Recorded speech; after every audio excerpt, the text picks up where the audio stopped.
There is a specific kind of spiritual pain that almost nobody talks about honestly.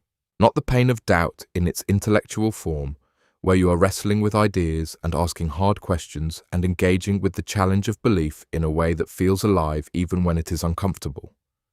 Not the pain of grief, where the loss is clear and named and the absence of comfort from God is something you can at least articulate as a need.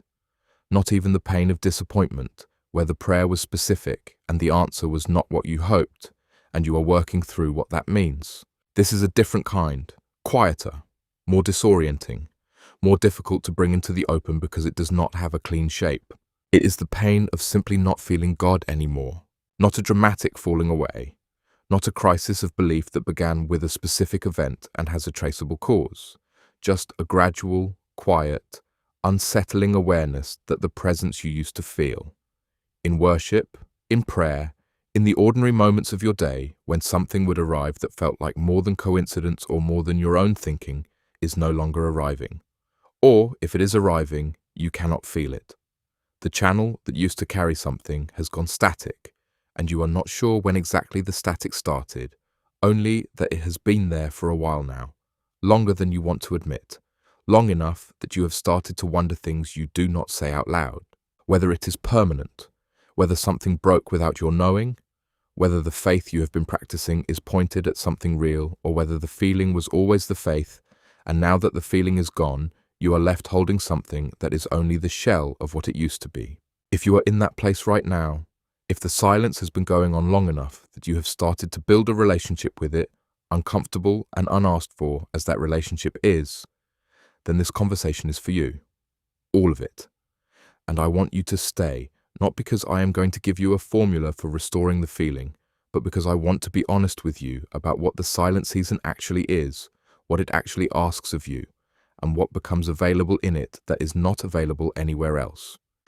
Let me start by naming something that I think is the single most important truth available to a person in a silent season. The absence of the feeling is not the absence of God. I know that sentence is almost a cliche in faith spaces. I know it is the thing people say and the thing you have probably already said to yourself and the thing that has not, so far, done much to close the gap between knowing it and experiencing something different. And I am not going to pretend that saying it again will accomplish what it has not accomplished yet, but I want to sit with it longer than it usually gets to sit. Because most of the time, when people say it, they say it quickly and move on, as if the saying is sufficient. And it is not. It is the beginning of something that needs much more careful attention. The reason the sentence does not land the way it should is that for most of us, in most of our experience of faith, the feeling and the presence have been functionally inseparable. We learned what God felt like through the feeling, the worship service that moved us to tears, the prayer that seemed to open something in the room, the moment of sudden clarity in the middle of a confusion that had no other explanation, the sense of being accompanied in something that should have been too hard to carry alone. These experiences were real, they were formative, and they taught us, without our realizing we were being taught, that presence and feeling were the same thing.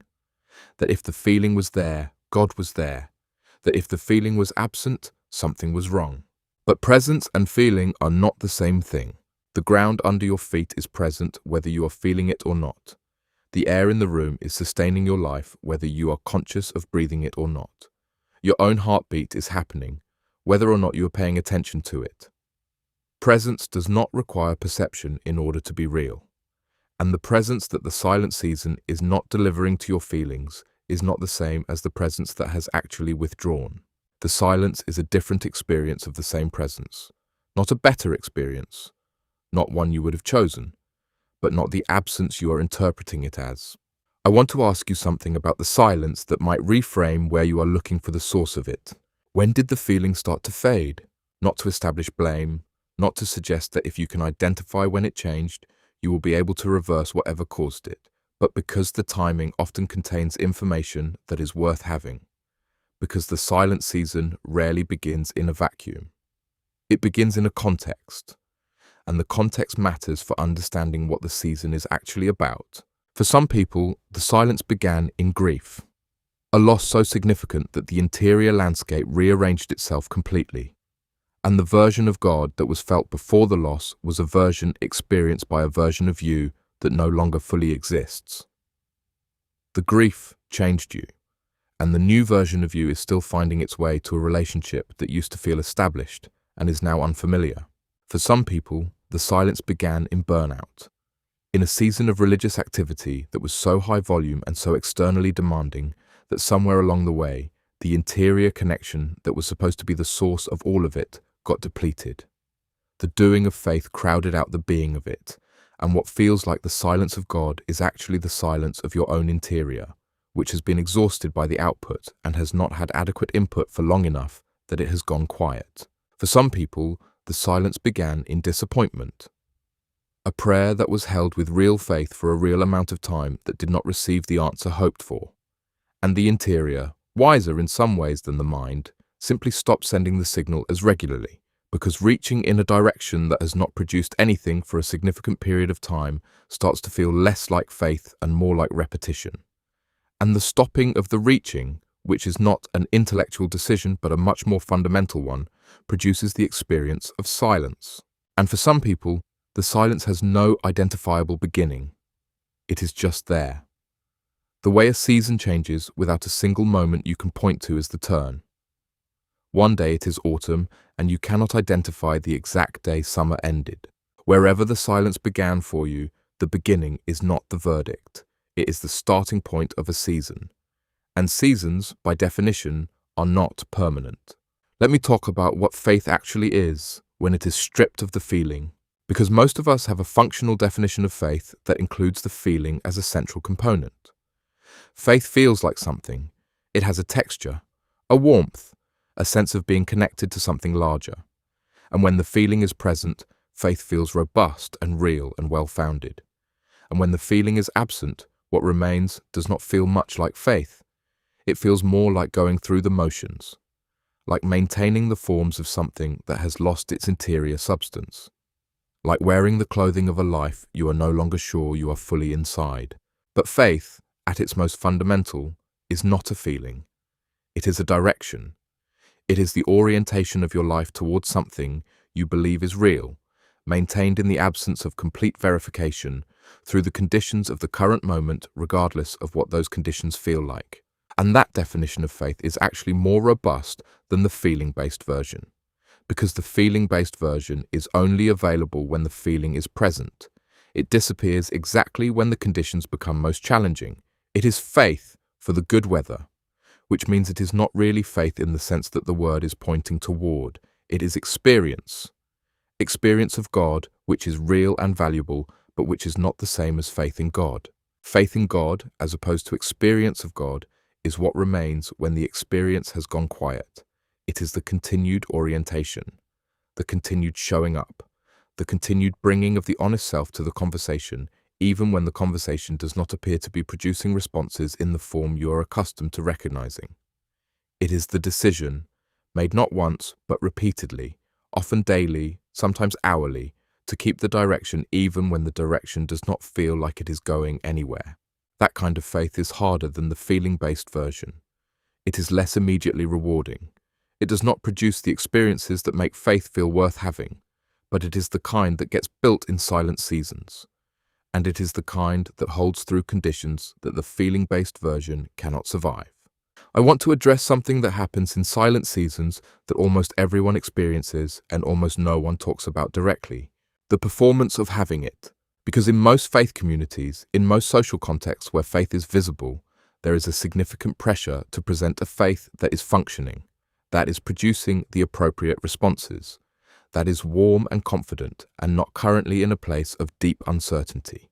And so the person in the silent season learns, often very quickly, to perform the version of faith they no longer feel, to say the right things, to participate in the right ways, to appear from the outside to be in a place they are not actually in from the inside.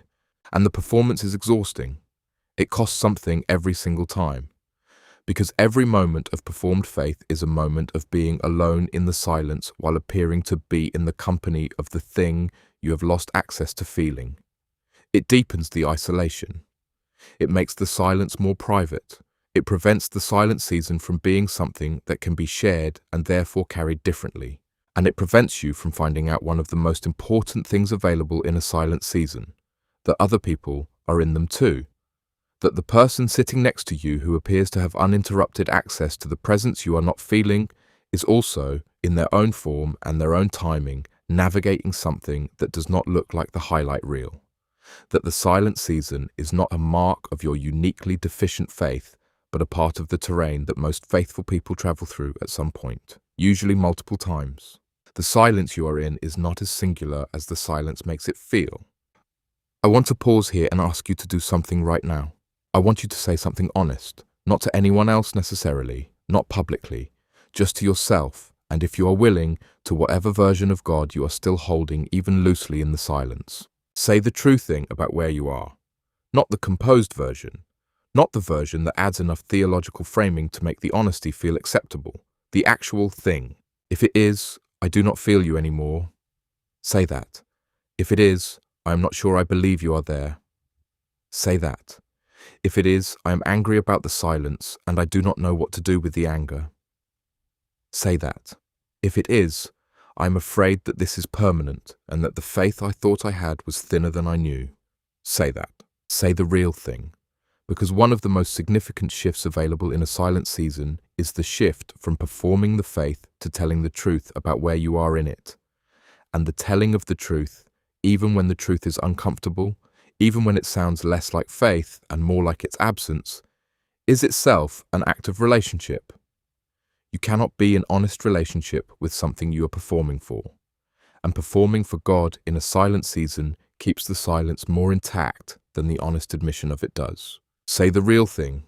Even if the real thing is, I am not sure I am talking to anyone, say it anyway, and sit for a moment in the honesty of having said it. That sitting is not nothing. That is the beginning of something real. Let me talk about what God does in the silence. Because I think the picture most people carry of what is happening in a silent season is that nothing is happening.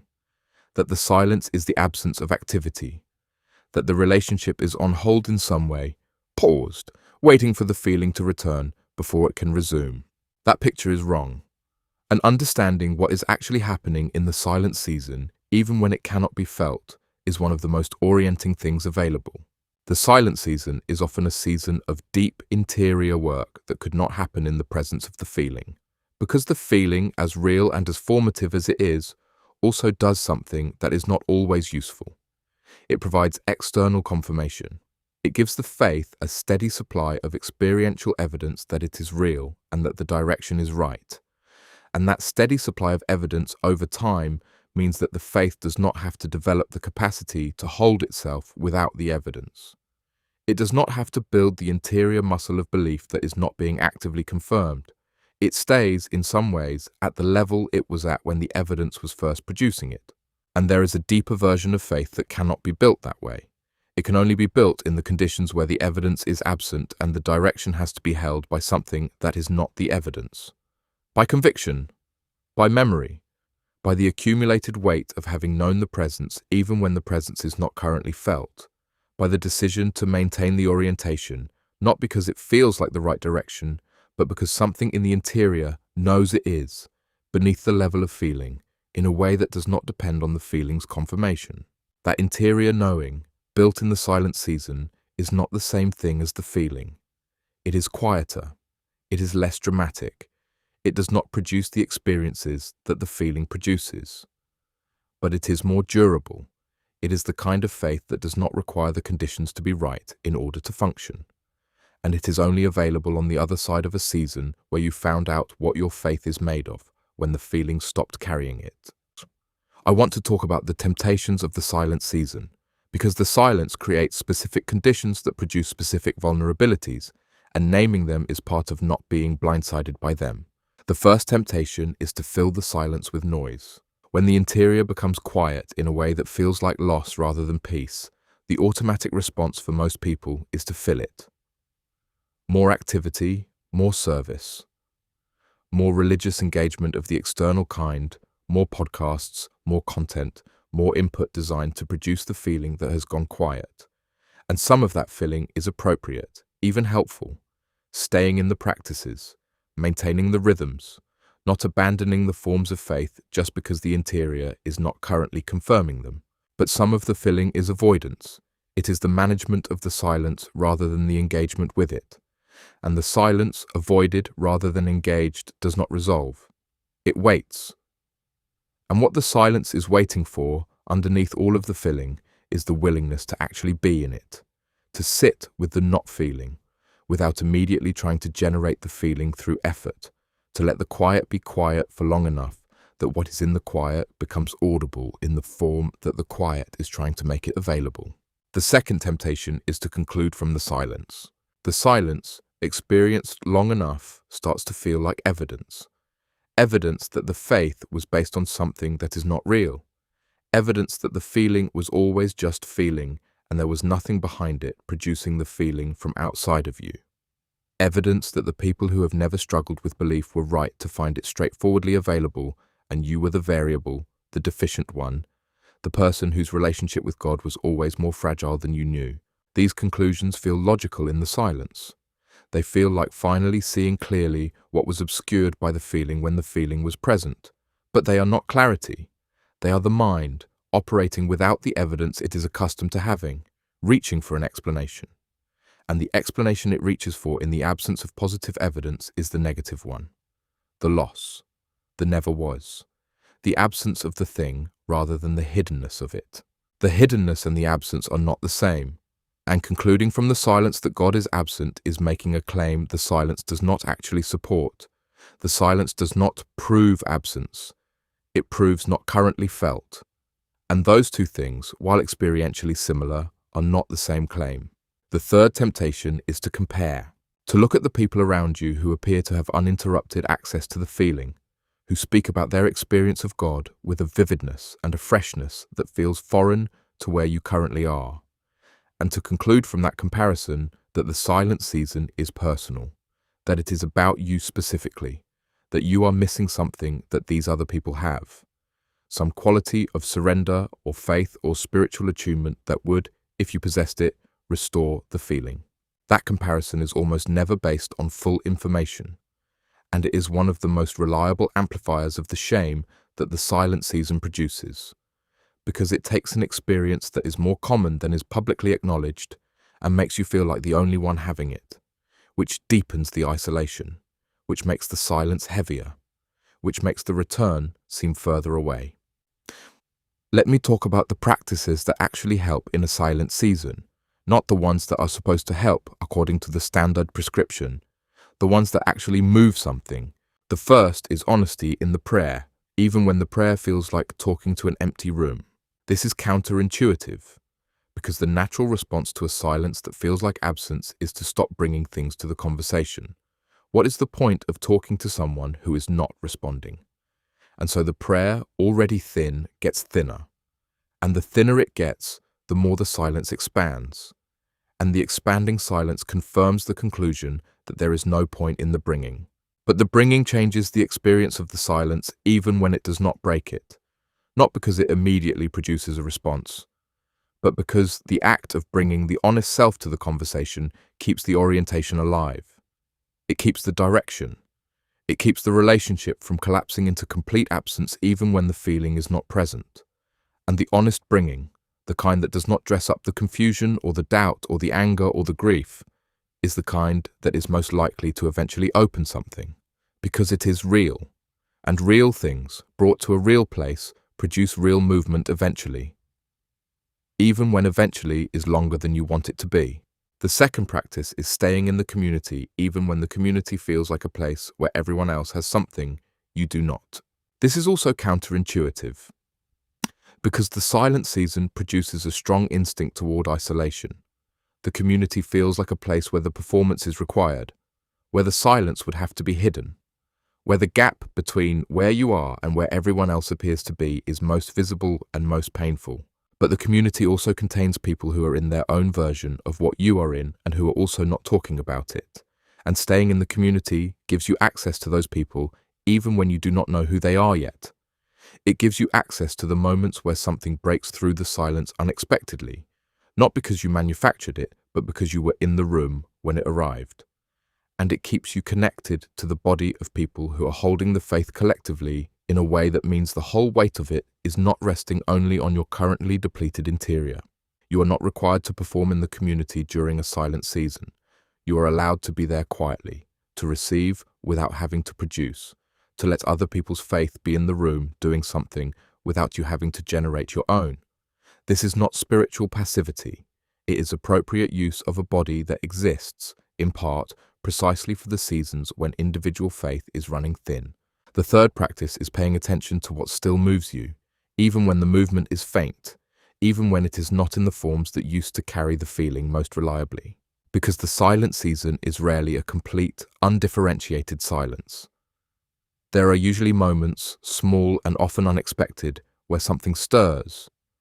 A piece of music that opens something briefly. A moment in nature where the beauty is too specific to feel impersonal. A conversation that arrives at exactly the right moment with exactly the right thing that you needed to hear and could not have predicted or manufactured. A dream that carries something that stays with you in the morning with a quality that ordinary dreams do not have.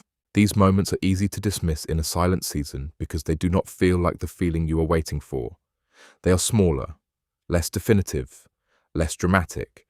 They do not solve the silence or announce its ending. But they are something. And the practice of noticing them, of actually attending to them when they arrive, rather than letting them pass unacknowledged because they do not rise to the level of confirmation you are looking for, is one of the primary ways of staying in contact with what has not actually left. Write them down.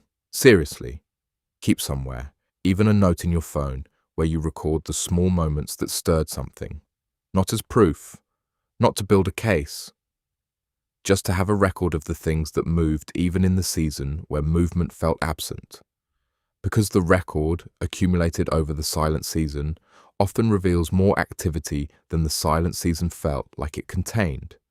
And that revelation is one of the ways the season's meaning becomes visible from within it, rather than only from the other side. I want to speak to the anger. Because silent seasons very often contain anger that does not have adequate space to be acknowledged. The anger at the silence itself. The anger at having given significant amounts of your life to something that is currently not reciprocating in the form you need. The anger at the people who make faith sound easy in ways that feel like an accusation. The anger at the moments where the feeling was clearly present and is now clearly absent, and you cannot understand what changed or why the change was permitted. The anger that sometimes lives underneath the grief of the not feeling. The anger that makes you uncomfortable to acknowledge because it feels like the kind of thing that will further damage a relationship that is already in a difficult place. The anger is not further damage. The anger, brought honestly into the conversation, is one of the most alive things available in a season where aliveness has been in short supply. Because anger, unlike despair, is still pointed at something. It still has an object, and an object means there is still a relationship. You cannot be angry at an absence. You can only be angry at a presence that is not behaving the way you need it to. And the anger, even when it is uncomfortable, even when it sounds more like accusation than prayer, is itself evidence of a relationship that is not as over as the silence makes it feel. Bring the anger, all of it, unfiltered. Without the theological disclaimer that softens its edges into something more acceptable, the raw version. Because the raw version is the honest version, and the honest version is the one that the silence is most able to respond to. Not because God is waiting for you to lose your composure before becoming present, but because the full, honest, unmanaged version of you is the version that is in the actual relationship. Not the edited one, the whole one, and the whole one includes the anger. Let me talk about what the other side of a silent season looks like, because most people who have been in them have eventually, in some form, come through them. And the coming through is worth describing because it informs how you navigate the middle. The other side of a silent season is rarely a dramatic return of the feeling in the form it had before. It does not usually announce itself with the clarity and immediacy of the original experience. It tends to arrive quietly, almost sneakily. You realize at some point, and you cannot always identify exactly when the realization shifted from intellectual to experiential, that something is different from what it was at the worst of the silence, that the prayer is slightly less empty, that the community is slightly more real, that a moment of beauty landed in a way that a moment of beauty had not been landing for a while. It is not a floodgate opening. It is a crack, and then a slightly larger crack, and then eventually enough light coming through that you can see by it even if the room is not yet fully lit. And what comes back is not identical to what was there before. It is different, not diminished, different. There is a quality to the faith that comes out of a genuine silent season that has gone through the silence rather than avoiding it, that is more substantive and less dependent on conditions than the pre-silence faith was. It has been tested in a specific way, and tested things know themselves differently than untested things. They know what they are made of because they have found out. And what they are made of, it turns out, is something that the silence did not dissolve. Something that held even when nothing was holding it up from the outside. Something real. That is what is being built in the silence you are in right now. Not despite the silence. Through it. I want to address something specifically for the person who has been in the silent season for a very long time. Not months. Years. The person for whom this is not a passing phase, that the standard advice about sitting with it and waiting it out applies to in any practically useful way. The person who has been sitting with it and waiting it out for so long that the sitting and the waiting have become the texture of their faith life rather than a temporary condition within it. If that is you, I want to say something directly. You are still in the faith. The fact that you are here, still engaging with this conversation, still willing to spend this hour in the territory of the silence and what it means, is evidence that something is still there. Because people who have fully left the faith do not usually spend their time in conversations about what faith looks like in the silent season. They spend their time in other conversations. The fact that this question still matters to you, the fact that the silence is still something you are trying to understand rather than something you have resolved by walking away from the relationship, is itself evidence of the relationship's continued presence. The long silence is not proof that you are faithless. It is proof that you are faithful in a way that does not have a lot of company. Most people cannot sustain the orientation without the feeling for as long as you have sustained it.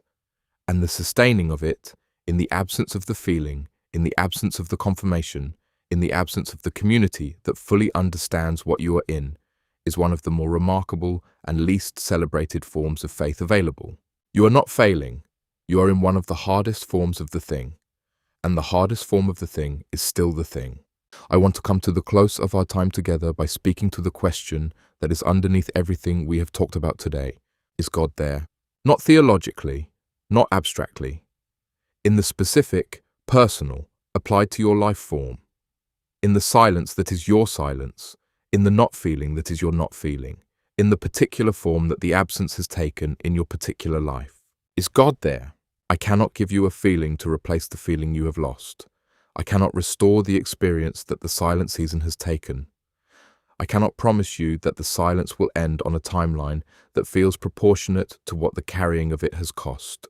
What I can say is this. The silence has not produced the absence of what you are looking for. The silence has produced the hiddenness of it. And those are different things. The hidden is still there. The hidden is still present. The hidden is still working in ways that the hidden always works, which is in the places that are below the surface of what can be felt and perceived and immediately confirmed. And the hidden, in its own timing and in its own form, has a way of becoming unhidden. Not always in the way you pictured, not always at the moment you most needed it, but in the way that is most accurate, most real, most tailored to what the specific version of you that has come through this specific silence actually needs. You are not waiting for a return to what was before the silence. You are moving towards something that could not have existed without the silence. A faith that has been through the dark and knows that the dark is not the absence of the light. A trust that has held without the feeling and knows now that it can hold. A knowing of God that is less dependent on the feeling, because it has found out what it is like to know without feeling and survive the finding out. That is not a small thing. That is one of the most significant things available to a person of faith, and you are in the middle of it right now. Here is what I want to ask of you as we close. 3 things, honest and small. The first thing, somewhere in the next day or two, find a quiet space and say the real thing out loud. Not the composed version, the raw one Whatever the actual state of your interior is, say it. To God, to the silence, to whatever you are still holding, however loosely. Say the true thing, and then stay for a moment in the saying of it. Let the honesty be the act, rather than waiting for the honesty to produce a feeling in order to count. The honesty is enough. The honesty is the beginning. The second thing, think of one person in your life who you believe might understand something about where you are, not who has all the answers, who might be in their own version of the silence, or who has been in one and come through it. Reach out to them, not to deliver a theological paper about your doubts, just to say something true, something like, I am in a hard season with my faith, and I do not have many people I can say that to. Let someone know you are in this. Because the carried alone version of the silent season is significantly harder than the carried with one honest person version. And that one honest person might be closer to you than the silence has been letting you believe. The third thing, start the record. Get somewhere you can write, even just your phone, and write down one thing from the recent past that stirred something, even faintly, even briefly. One moment where something moved that you might have let pass without fully acknowledging. Write it down, and then keep adding to it.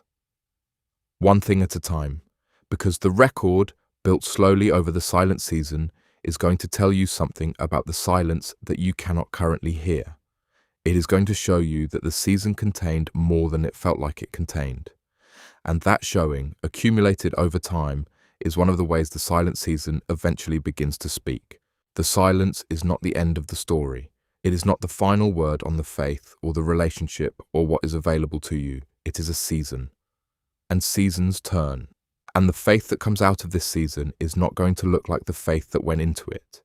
It is going to be something that knows itself, something that has been in the dark and has not been dissolved by the dark, something that held without the feeling and knows now, from the inside, that it can hold. That is the faith that is being built in you right now. In the silence, in the not feeling, in the faithful, unglamorous, uncelebrated. Showing up of a person who has not stopped being in the direction of something they cannot currently feel. You are not lost. You are not forgotten. You are not outside the reach of the very presence you cannot feel. You are in it, right in the middle of it. And the middle, as hard as it is not the absence of the thing. It is the place where the thing does its deepest work. Stay,